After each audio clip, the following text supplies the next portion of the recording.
Welcome to Sister Talks, where we two sisters talk about life, laughs, and sometimes things that make us go, I'm Shanice, the podcast host of Succeed with Shanice. And I'm still just Janelle. Haven't figured out my podcast yet. And today, I am in charge of giving the topics.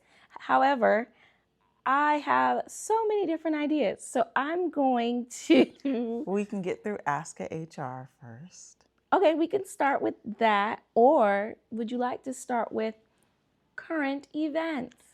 Ooh, let's do current events. Wonderful.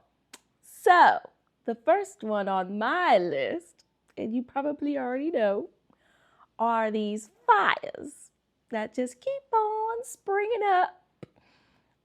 So if you haven't been paying attention, or depending on when you're listening to this episode, there might be more.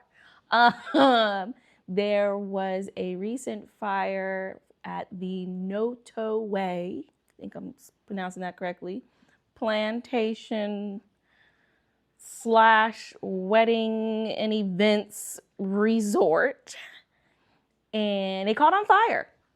And the fire never stopped, no matter how many crews came out to try and put it out. So my thoughts, and then I will pass the mic. My first reflection was, well, it is what it is. And then I kept moving on about my business. It was interesting to see the different narratives coming out of the event, the occasion, whichever side of the coin you are on in that conversation. It was very interesting to see all of the different perspectives around it and the narratives that were being formed, especially from like news and journalists, where one side is like, oh, this is a huge historical event. And we all should be very sad and disheartened about the history that is being pretty much crumbling before our eyes. Whereas there was the other side of it where it was like, well, some history may need to be, I'm just going to be honest, lit up, in the sense of, we're here in the United States fighting over whose history really does matter.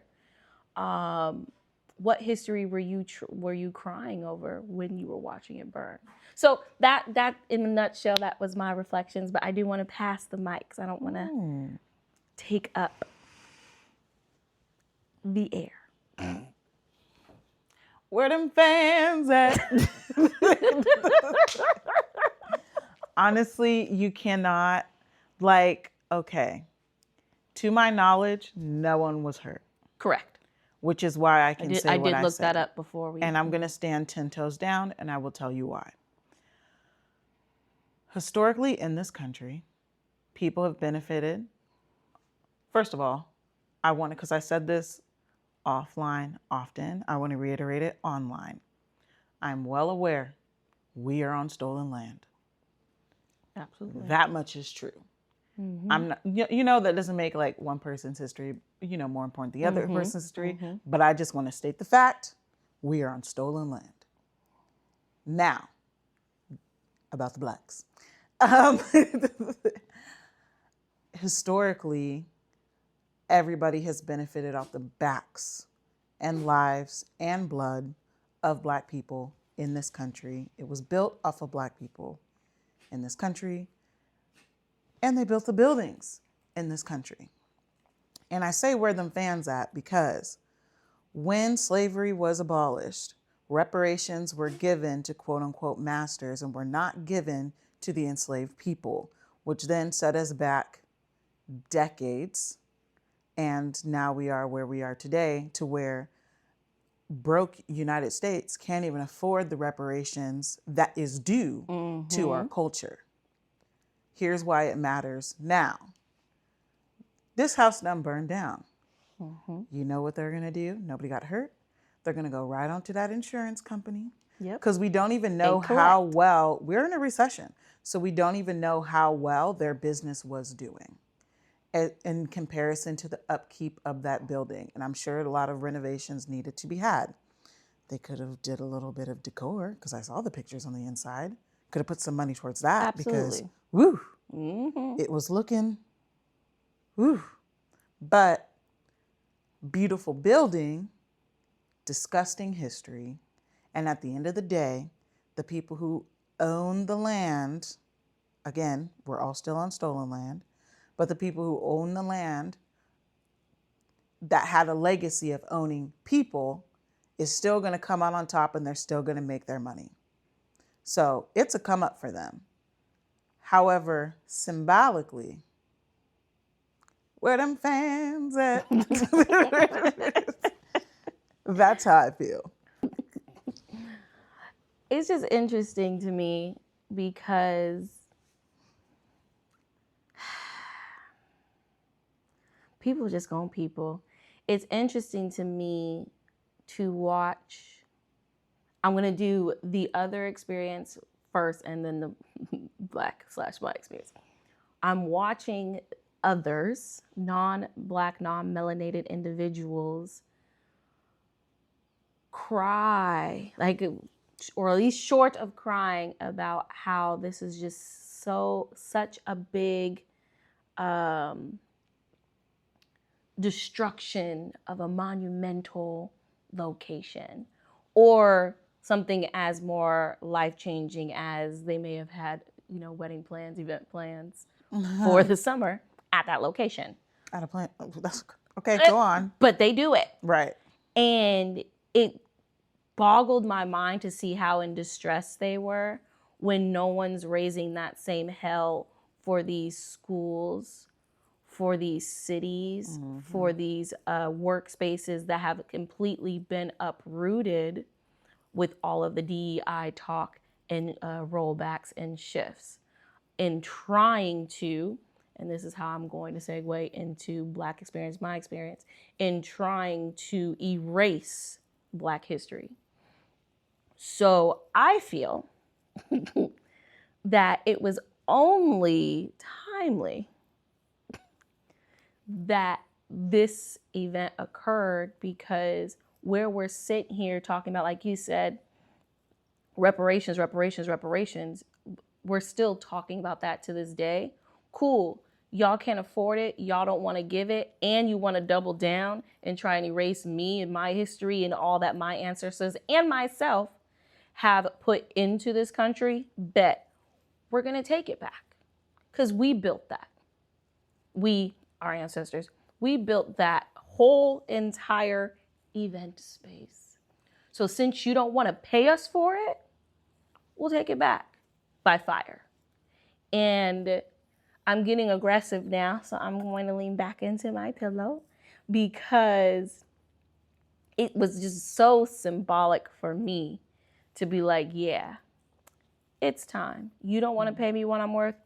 Great. I'm taking all my stuff back by any means necessary.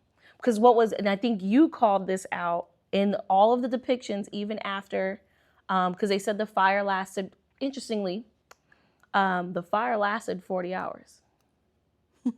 And then naturally, or I don't know what the right word is, but dissipated. Because the water and all that stuff that they were bringing just wasn't doing it. So it lasted 40 hours and then it just stopped.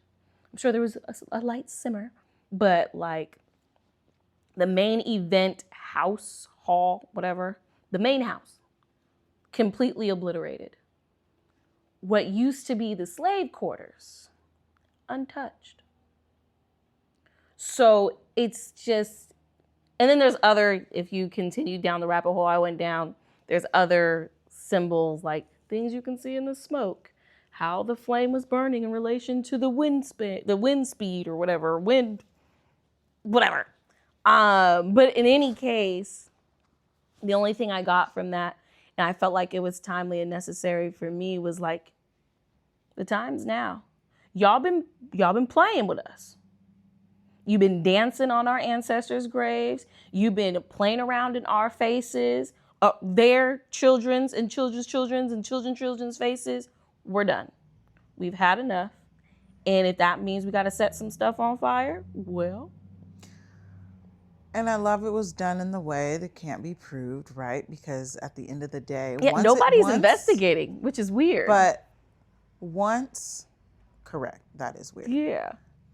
But I also find it funny how the second Black people started talking about our power, talking about our ancestors, talking about this, that, and the other, which I'm going to deviate a little bit. We do need to find our power. We need to stop thinking that everything's the devil. Now, there are some things that are evil. Guess what? It's mostly in a suit. And I'm not going to go on a rant. I'm going to stay on topic. But I was saying, I think it's funny how the second Black people started talking about their power, talking about aligning themselves, X, Y, and Z. Now all of a sudden enters this doll. And I'm not going to say because, I believe, I've seen the movies. And I'll be watching the next one. But it's like anything to deviate from Black people believing in themselves, even if you feel like it's like stupid or, what they're saying is not true, all of these things. There is no arguing, though. It's kind of suspicious how this whole building done burnt down. Nobody knows how. Nobody can put the fire out. I have my beliefs. Other people have theirs.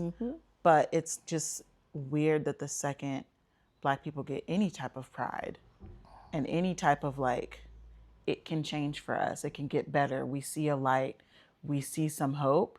Then it's all of a sudden because it was this doll, and that's the doll that came. It has nothing to do with you, because Black people just having any type of hope is so unbelievable. Yeah. So there's nothing in this world that can turn for our good, which it's interesting too, because quote unquote turn for our good, no one got hurt there. When really there are other cultures of which names will not be named, but even till this day, turned for their good is usually decimating a whole entire culture. Yeah.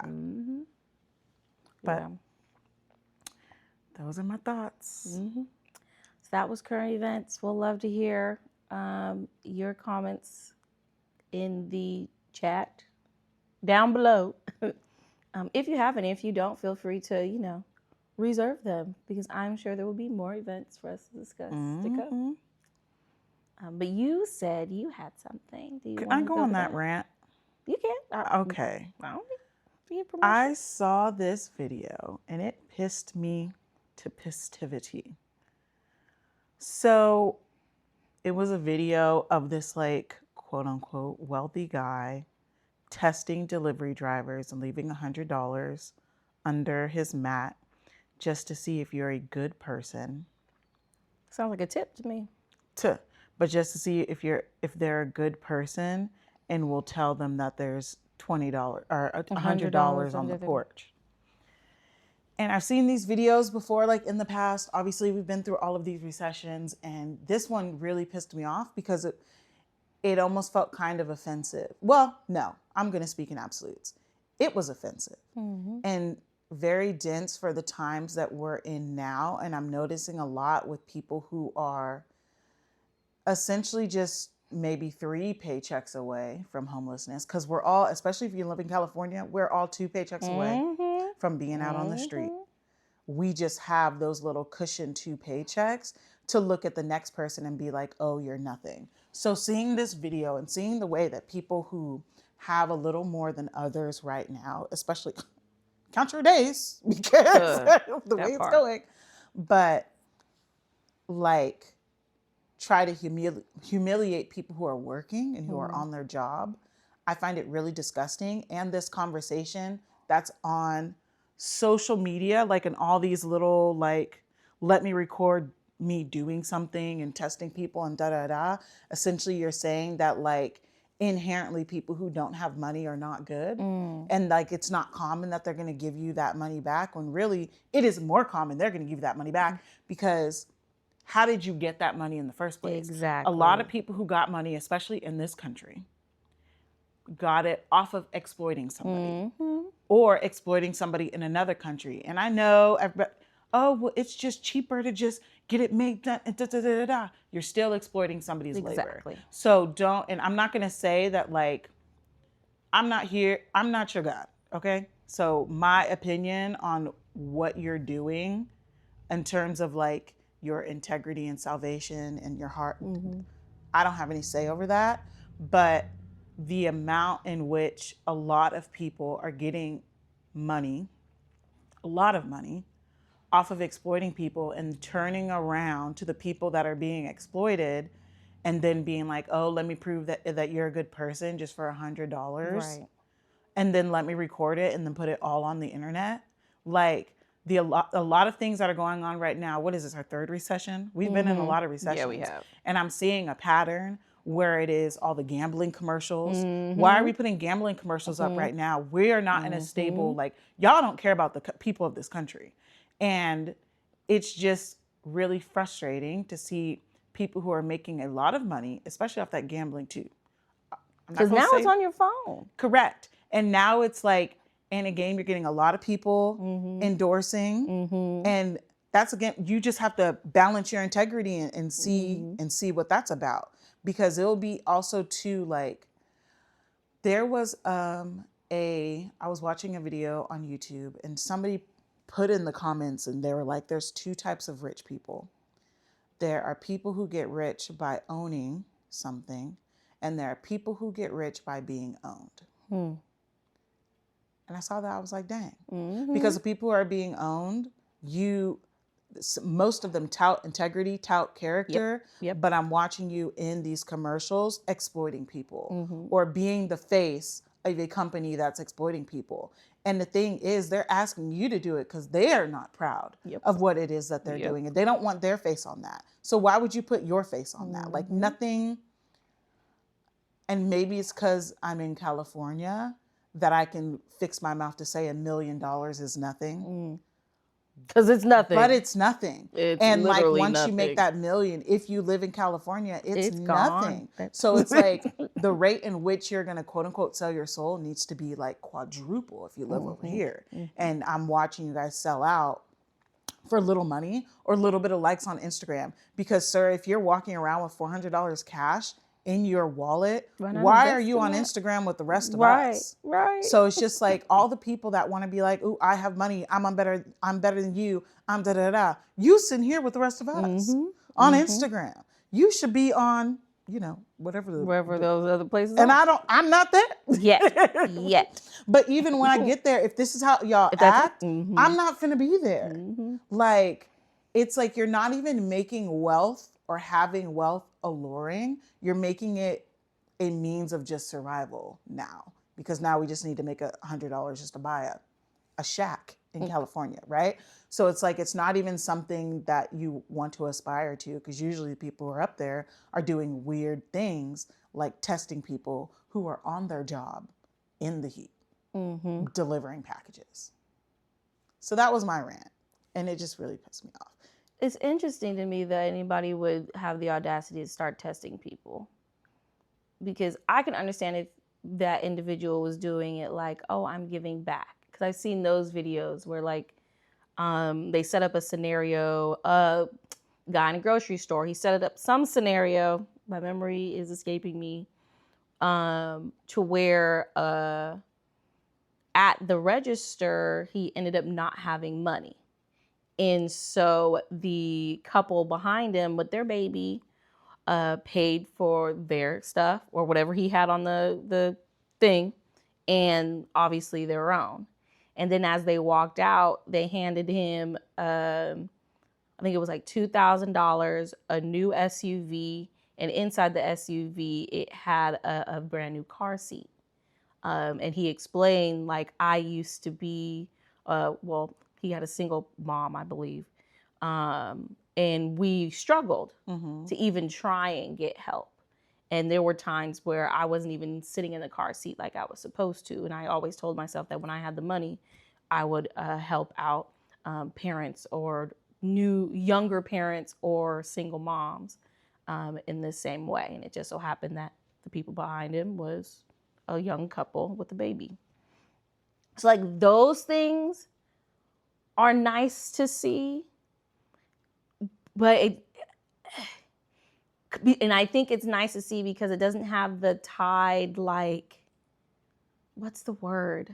But like waving the carrot. I think that's how I want to say it. But like, in order for you to get this, I need you to prove to me you're worthy of it. But like, who are you to test my worthiness? And if you are testing my worthiness, have you tested your own first? Yeah, I can see that. And this is maybe just a personal belief, but I feel like the second I'm seeing you do it, it's now void. Because also too, if you're going to do a kind act and you really want to give like you want to give, there shouldn't be a camera anywhere. Well, like, I think that's why does there need, like, I understand the times we live, unfortunately. And I feel like we live in those times because nobody's saying like, you look dumb doing everything doesn't need to be recorded, people. Right. Like you want to, you want a pat on the back for giving somebody something. However, you're recording them at their lowest point. Exactly. And so like, what if somebody came around to you and recorded you at your lowest point? And it's a lot of like God toting too, right? And there's a lot of times where God has picked me up out of my lowest point and it was not recorded. And I thank God because it gets tough, right? So it's just like, why then are you going to not only like record somebody else at their lowest point, but also amplify them on the internet where nothing disappears. So they will always be that person. And while seeking to like serve yourself and get some accolades. Like, I don't know. I question your character. And I think regardless anything on social media, we have to question character. And I think it is nice to see some of those acts of kindness sprinkled between all of the hellish things that we get basically pushed down our throats every single day. Whether you watch the news, which I thought I was going to start this year off watching the news. I had to stop because my goodness. Yeah, this is. Or even commercial ads, they've been tweaking them to be a little bit like, oh, are you talking about your values or the product? Right. Like, what are we trying to put in here? Everybody's virtue signaling. Yeah. And so it's refreshing to see, but also, yes, I do think it is responsible, which we all should be responsible with everything that we do, and see it's more responsible to question it. Yeah. But we are not going to do a Asking HR for this one. We'll do it for the next one because I went on a rant and I ate up our time. So let's go back to what you were talking about. Your segment. How much time do we have? We have 20 minutes. Interesting. I think we could do this in 20 minutes. So we'll end with something that I have been thinking about. And it really has just been about how we, most specifically we as Black women, because y'all know this podcast, we as Black women give our energy to like work and life and people and family. And in doing all of the things, we miss those opportunities to be able to feel good for ourselves, or opportunities where we can be doing something that makes us feel good. So I would like to explore what does feeling good look like? And I'm sorry, what does feeling good, look and feel like for you? I would say, wait, what's the question? What does feeling good look and feel like for you? What does feeling good look and feel like? What does feeling good look and feel? Ooh. Mm-hmm. Jimmy has 9 apples. I don't know why that wasn't registering. I wonder if we can put in music like, it feels good. But really, like, what does it look and feel like? We can't, by the way. Okay. We'll get banned. We don't have a license. So for me, when my hair is done, which obviously is not currently, but when my hair is done, my nails are done. I know it's really superficial, but when I look cute, that's what, like, and I fit into the clothes that like I want to like wear. But also when my plants are growing and my plants are healthy, I think I've noticed that it does something for my energy, emotions, or whatever. Like I notice when my plants are struggling, I'm struggling. But when my plants are doing good, I'm like, okay, we're in there. Like we can do something. Oh, it's a we. Connection. It's my babies. I ain't got no kids. But also when everything's clean.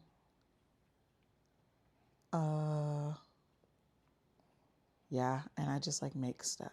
I've noticed when everything's clean, I'm more creative. But I think I'm just creating mess though too. So could be that. But yeah, that one was yours. Into you. We only have 20 minutes. So I just wanted to that was only 4 minutes. Okay. Well, quickly, I'll echo everything that you just said, minus the plants, because listen, I don't have a green thumb. Although when I do see that my plant is dried out, I get sad. Right. And I'm like, oh dang. But it's more so like I murdered the plant, not right, because like, a living creature, like because I could still walk away from it, and I'll come back to it sooner or later. Oh, well, but I tried to connect with you. But yeah, especially the hair, like even if it's not just done but washed, I find myself feeling more light, more clean, more yeah, we'll just say there. Light and clean. That's how I feel about like sugar scrubbing. Like when I sugar scrub. Your hair? No. Or just in general? Like just my body. I feel like a whole new person. Yeah, I feel like this is about feelings, guys.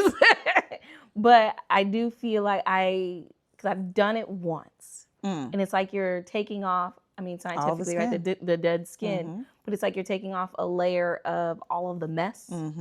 And then now you have to be really careful about what comes back on it because it's like all clean.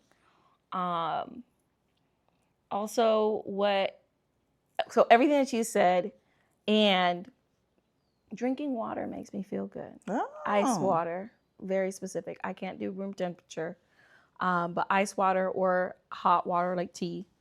I don't know. It wakes up everything in me. And I feel like my entire body's able to be more energized and like present in the moment.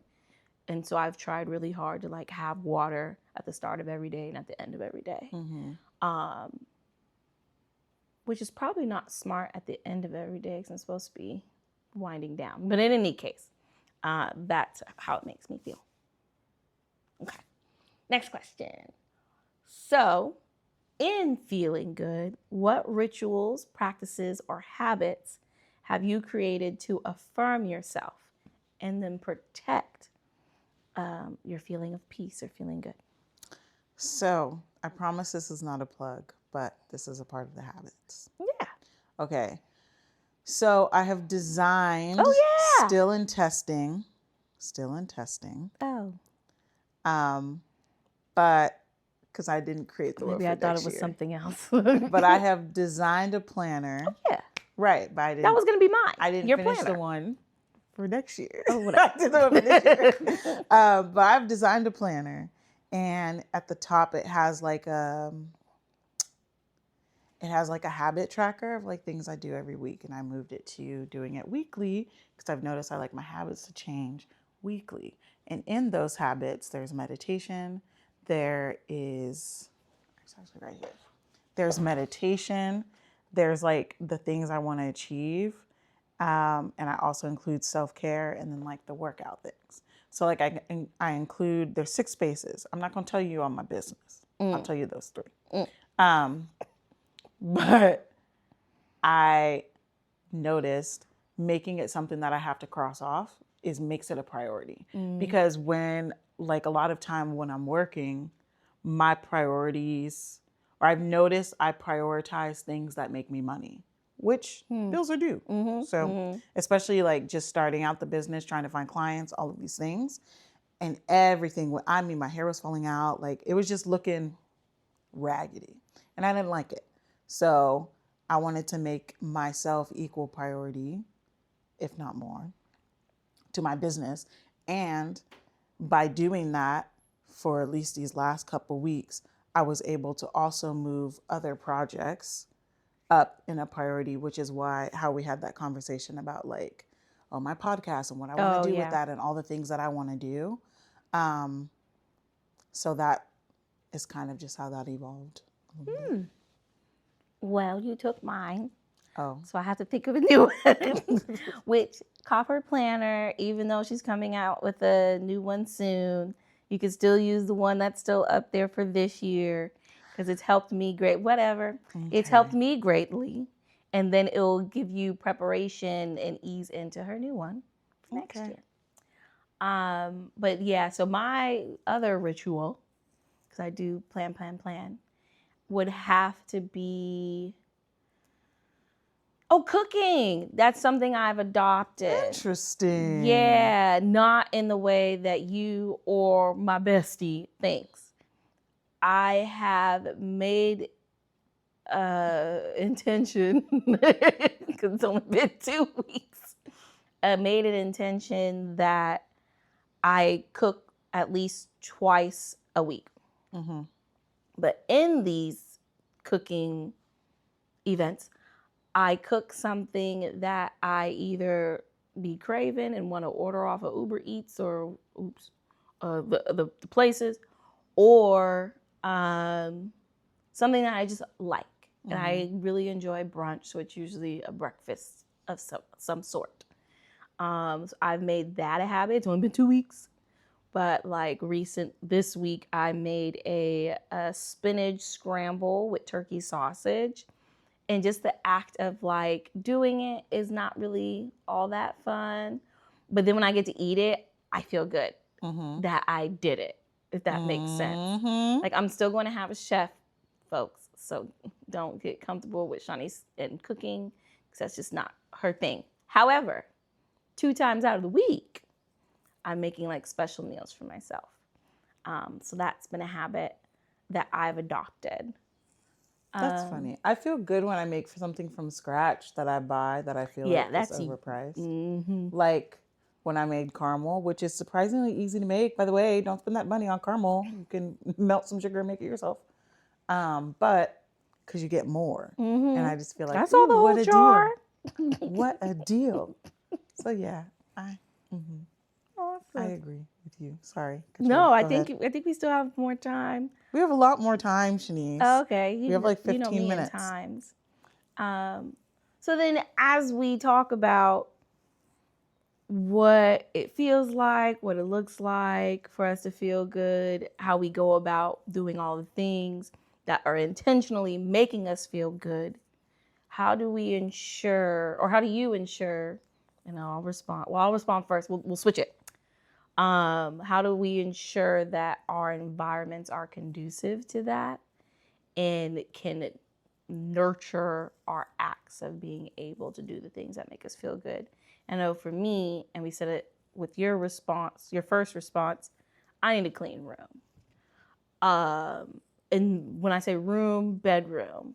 So like I can't, it's a horrible way of putting it, because I feel less inclined to do work when my room is messy. And that means my bed, laundry, which I gotta do, bathroom, like if everything that I go into is messy, I'm like, ugh, I'm cluttered in the head. So I'm not saying I clean my room every day, but I try my best to keep things sort of organized for myself, or catch if I feel overwhelmed or cluttered in the head, and then look around and be like, oh, today's cleaning day. And then I handle that first. And yeah. How about you? What was the question? how do we make our surroundings conducive? Maybe I should go first. But how do we ensure that our surroundings cultivate us being able to do the things that make us feel good? Yes. I say much like you, like when things need to be clean, like it's just got to be cleaned, honestly. I think that's my answer. But also being okay with just how I always say like bougie I am, but like I don't even know the term for it. Because like I feel like a lot of essentially growing up, I mean, we didn't have it. So understand. But sometimes in order to be successful in some things, there are some things that you are going to have to buy. Yeah. So it's just like even buying my desk, like, and then I already had the riser or whatever, but just pinpointing those things are like, okay, this is what I'm going to need to do work. This is the camera I'm going to need. This is the light that I'm going to need to do work. I'm just going to have to go and spend this money. Yeah. And then it makes it easier on my work so I can do the things that I need to do. For example, even recording this, like, I already had the mics. Why did we get these mics? I got them Because for you something. said they were, you said They were better good, than, but it took me, I knew they were good and I saw they were good for 6 months before I bought them. Because then we had the other mics that we had, and it was hard. You couldn't move them. You got to stand still. Don't knock the table, because you can't edit that out, really, especially if you're talking during. But like now that we have these mics, it's like little things like that. It's not little; these were expensive, but like little things like that where it's just like get the things you need so you can do the things you need to do. Yeah, having the right tools, the right resources. Yes, and the same goes for my plants. Like, penny pinching there, that's not gonna work. We don't have a farm. Oh, for your plants. Yet. Right now, things are in containers. So I'm gonna have to buy fertilizer. And like, that's just when I have what I need and my plants are growing, it makes me feel like, okay, we're doing something. That makes sense. Because another thing that makes me feel good that I failed to express was napping.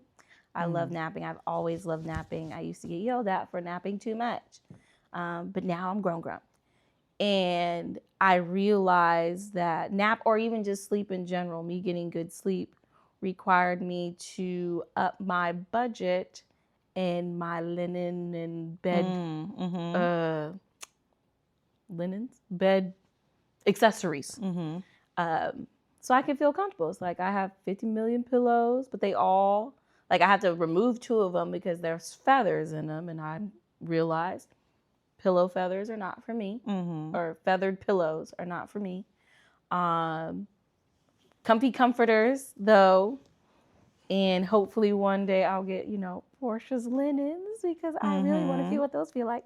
But like just having all of the necessary things for me to then not have to think about how maybe uncomfortable or lack of it being long lasting it would be. Because I think that's also something that frustrates me when I get things that wear and tear very easily, especially when it's things that are tailored to like my work, like the situation I'm going on my laptop right now. It's freaking me out. I just want a working laptop. Or whatever it is, like I want to make sure it has a long lifespan, if you will, to maintain the quality of that thing, but also of how I feel, especially when I'm engaging or using whatever that thing is. So, which is perfect for the last question, because I tend to focus more on doing the things that make me feel good when things are hard. And I'm not a therapist, but good tactic, right, to get you out of the loop of it being so heavy and so difficult, to obviously do something that makes you feel good, or the total opposite of how you were feeling. But I struggle with continuously doing the things that make me feel good, even when things are good. That's like the art of war thing that's like prepare for war in a time of peace. Mm. And it's just like, it's really hard to do because everything that we're taught, but you know, like you fast and pray when you're fasting and praying for something. Mm-hmm. Not that I'm religious now, because I'm not. Mm-hmm. No offense to anyone, but it's never just like fasting and praying as a part of your just routine. But also, I understand why. Right. Because like back then, y'all was struggling. Like I understand we're going through a lot now. This is small potatoes Compared to Bible times. Because we don't have. Y'all can learn line dances from the people, That and part. somehow we still You couldn't got even the. dance. So never mind. Y'all had telepathy or something. Because somehow everybody still is on Yeah, one accord, yeah. even in other countries. But like there wasn't. It was harder back then. So I get it. But it's kind of like you have to retrain yourself to be like, okay, like I'm doing this when it's good. Because the same thing with me in meditation. Like I started meditating again because I got a loose body, you know? But that's something that I just want to keep up. But that means I had to find different like guided meditations, like ones not necessarily to pull me out of anything, but like manifest something. Or just get in touch with your like inner self. Or maybe it's not even a guided meditation now. Maybe it's just going to be, what is it called? Like binaural music. Oh. Which is really great. It's on I don't Spotify. think I've heard. Yeah. There's a bunch of playlists. But it just like helps me, because you know, neurodivergent girly. Yes. It has them in different like ears back and forth. Like there's like a bilateral one that does in different ears back and forth, but it just helps you like concentrate a little more. But my point is, there's not a lot of sustaining self-care out there because everybody's always in such dire restraints. And the second you come up for air, people are like looking to put you to work for you to like dig yourself down again. So it's just a cycle. Yeah. Well, I'd love to hear all of y'all's feel good moments and things that you're doing just to make sure that you have peace and joy within yourself at all times. And maybe we can all pick up on each other's stuff and add it into our routines. But yeah, that was my main topic for today. The roundabout way. Okay. Thank you for indulging. Of course. Awesome. Well, thank y'all for sitting with us and listening to us and being in the comments with us. And we hope that you tune in again next time. Okay, bye.